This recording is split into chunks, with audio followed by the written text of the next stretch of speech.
المخلفون اعوذ باللہ من الشیطان الرجیم بسم اللہ الرحمن الرحیم سيقول المخلفون اذا انطلقتم الى مغانم لتأخذوها ذرونا نتبعكم يريدون ان يبدلوا كلام الله قل لن تتبعونا كذلكم قال الله من قبل فسيقولون بل تحسدوننا بل كانوا لا يفقهون إلا قليلا قل للمخلفين من الأعراب ستدعون إلى قوم أولي بأس شديد تقاتلونهم أو يسلمون فإن تطيعوا يؤتكم الله أجرا حسنا وَإِن تَتَوَلَّوْا كَمَا تَوَلَّيْتُم مِّن قَبْلُ يُعَذِّبْكُمْ عَذَابًا أَلِيمًا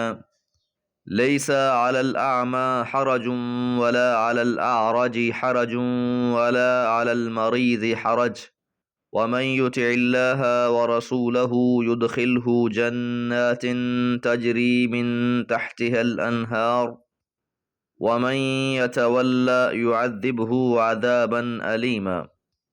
سورہ الفتح آیات 15 سے 17۔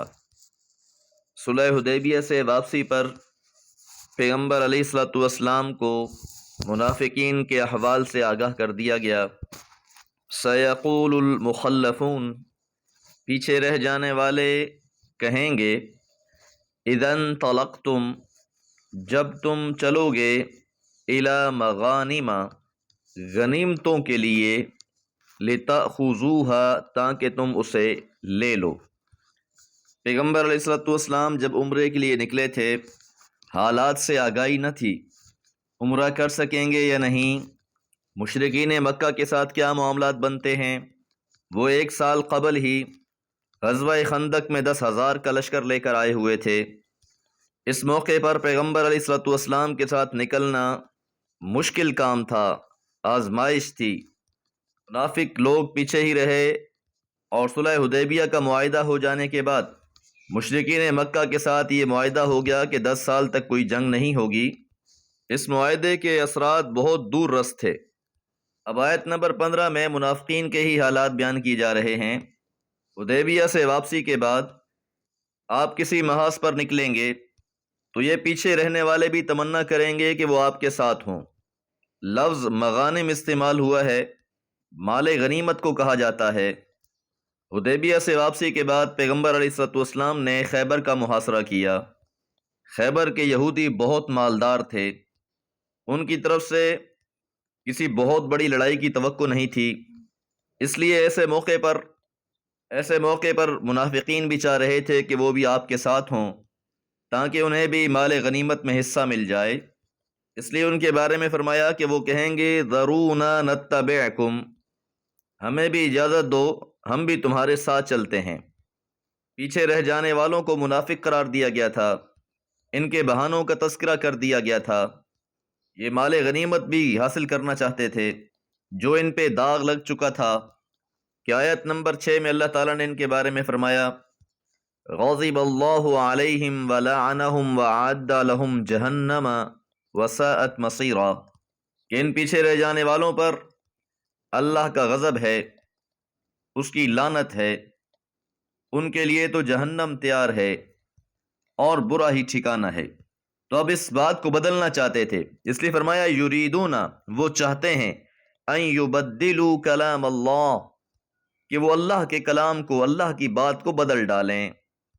قل، تو آپ کہہ دیں، لن تتبعونا، تم ہرگز ہمارے ساتھ نہیں چل سکتے، کذالکم قال اللہ من قبل، یہی بات تمہارے بارے میں اللہ تعالیٰ نے پہلے کہہ دی ہے۔ وہ بات آیت نمبر 11 میں سیقول لک المخلفون، لفظ مخلف سے واضح ہوئی کہ جنہیں پیچھے چھوڑ دیا گیا۔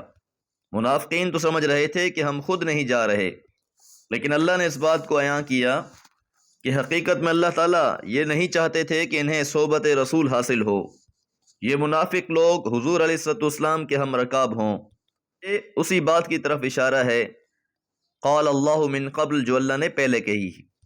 تو جب انہیں اجازت نہیں ملے گی فَسَيَقُولُونَ پس وہ کہیں گے بل تحسدوننا بلکہ تم ہم سے حسد کرتے ہو، یعنی لوگ الٹا اہل ایمان کو طعنہ دیں گے بل كانوا لا يفقهون بلکہ یہی لوگ نہیں سمجھتے الا قلیلا مگر بہت کم۔ تو اللہ تعالیٰ کی طرف سے یہی حکم ہوا کہ ان مخلفون کو جو پیچھے چھوڑ دیے گئے تھے ان آسان مارکوں میں ساتھ لے کر نہیں جانا ہے۔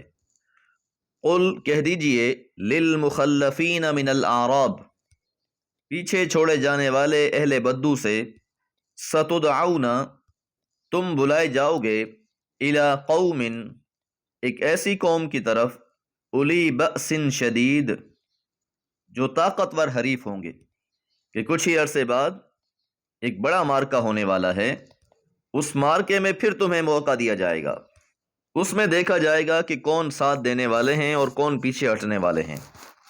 تو ان قریب تمہیں ایک طاقتور حریف سے لڑنے کے لیے بلایا جائے گا، تو قاتلونہم تم ان سے جنگ کرتے رہو گے، او یسلمون یا وہ اسلام لائیں گے۔ یہ فیصلہ کن مارکہ ہوگا، ان سے جنگ جاری رکھنی ہوگی یہاں تک کہ وہ اسلام قبول کر لیں۔ تو یاد رہے 6 ہجری سے لے کر 8 ہجری تک بہت سے غزوات ہوئے، اہل ایمان غالب رہے، بہت سا مال غنیمت ہاتھ آیا، پھر 8 ہجری کو فتح مکہ کے لیے بہت بڑا لشکر تیار کیا گیا، اور اس کے بعد پھر غزوہ تبوک۔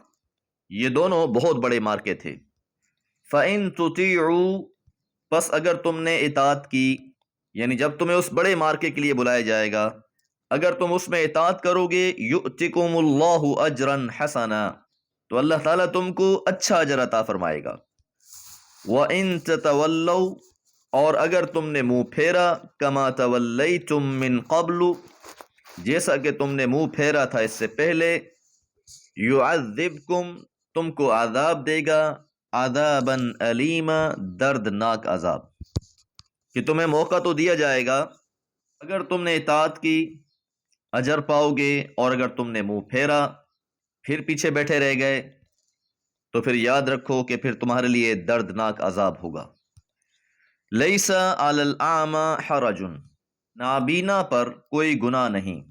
پیچھے رہ جانے والوں میں سے کچھ مجبور لوگ بھی تھے، تو اللہ تعالیٰ نے ان کا تذکرہ کر کے ان کو استثناء عطا فرما دیا۔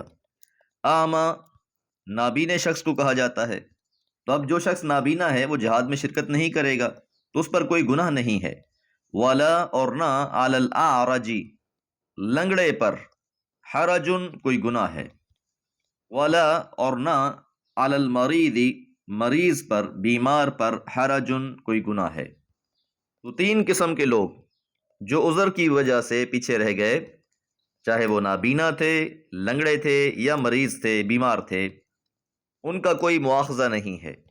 وَمَن يُطِعِ اللَّهَ اور جو بھی اطاعت کرے گا اللہ کی، وَرَسُولَهُ اور اس کے رسول کی، يُدْخِلْهُ داخل کر دے گا اسے جنات باغات میں، تجری بہتی ہوں گی، من تحتها الانہار اس میں نہریں۔